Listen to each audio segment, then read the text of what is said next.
I'm going to share with you the 10 keys to unlock what I call your quick brain, right? These are the 10 things scientifically proven to help you be faster, smarter, and better, to optimize your brain health and your fitness. And now, every single thing I'm going to say, nobody's going to debate, right? They're going to say, yes, of course, but common sense is not common practice. So what I'm going to ask people who are watching this is to rate yourself 0 to 10. How well am I doing in this one area?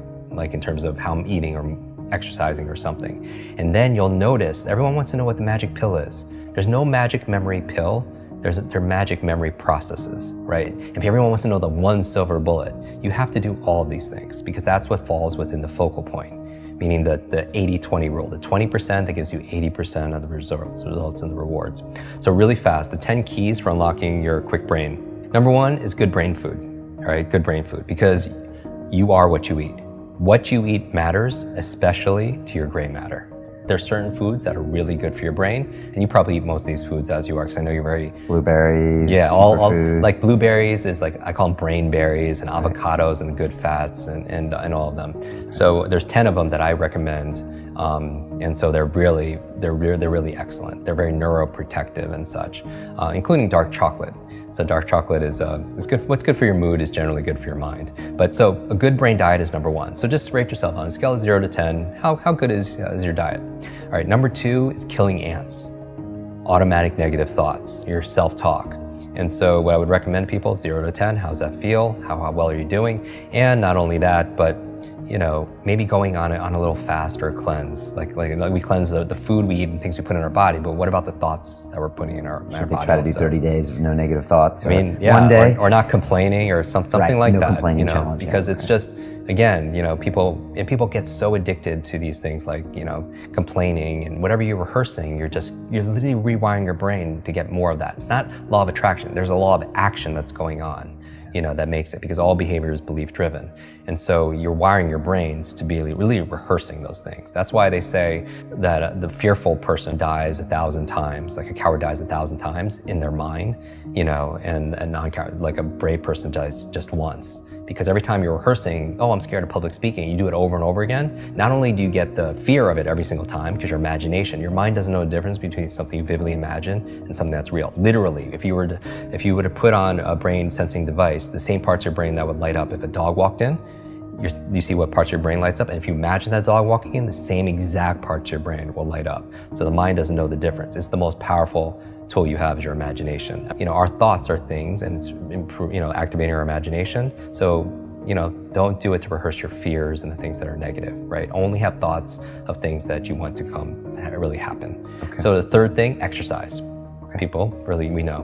Number 4, brain nutrients. Omega-3s, the DHAs, the ginkgo biloba, vitamin B, B12s. And this is a subject that comes up because, a lot of people travel, they have fast food lifestyles, and, but maybe they're lacking in certain supplements. And what I would say is, I'm not a nutritionist, I'm not anything that ends on an ist, but go to a doctor, a good functional medicine doctor, have a blood test. And I say the same thing for diet. When people say, what's the best? Do food sensitivity tests. See what your blood says. Red, yellow, green. Red, stay away from. Yellow, sparingly. Green, and see how you flourish on it afterwards, right? And then test it. But same thing with nutrient profile. You can see what you're deficient at. Because if you're low on B vitamins, if you're low on DHA, then you're gonna have cognitive issues, right? So supplement. 5th thing that you want to optimize your brain is a positive peer group. We know who you spend time with is who you become. And it's not just a positive thinking, affirmation quote. Literally, you have mirror neurons, and your mirror neurons in your nervous system is when you could watch a sport or watch a movie and you could feel what they feel.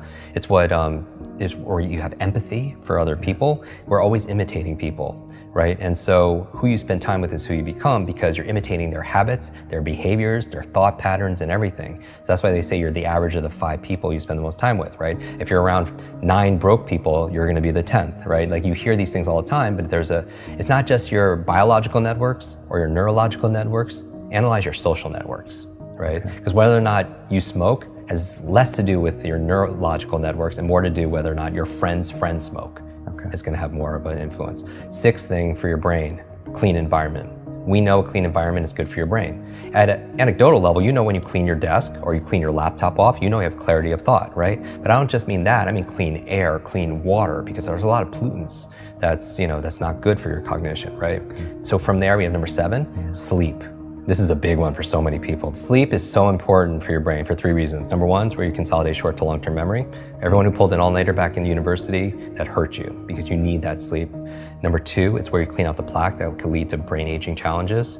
And that's what the latest research is saying in terms of leading to dementia and such. And then the third reason is because when you dream. And here's the thing, you're like, what does that have to do with anything, Jim?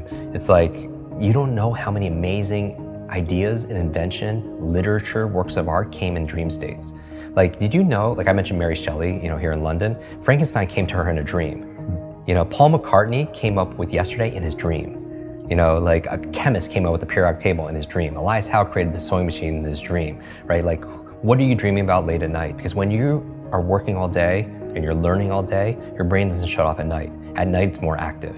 People don't realize that. You think it's just not happening. It's actually more active, and it's coming up with solutions and it's integrating stuff in the form of dreams. Number 8 is brain protection, meaning that, like I work with a lot of athletes, high performer athletes. Concussions are a big deal, right? And I've had a number of TBIs, traumatic brain injuries. But not just that, I did a whole episode on electromagnetic fields.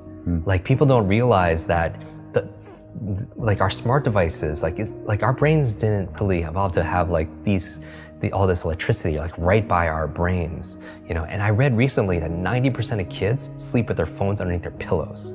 I mean, who knows the effect that's having? So better avoid it. Protect your brain. Okay. Wear a helmet. And then finally, 9 and 10. Ninth key to keeping your brain alive is new learnings. Right? The neurogenesis and neuroplasticity means neurogenesis, you could create new brain cells the day you die. Science never thought that. Neuroplasticity is saying you could create new connections. The way to improve neurogenesis, neuroplasticity, 2 things, novelty and nutrition. Okay. Just like when you're an athlete, just like training your body, you give it novelty or stimulus, and then you feed it with nutrition, right?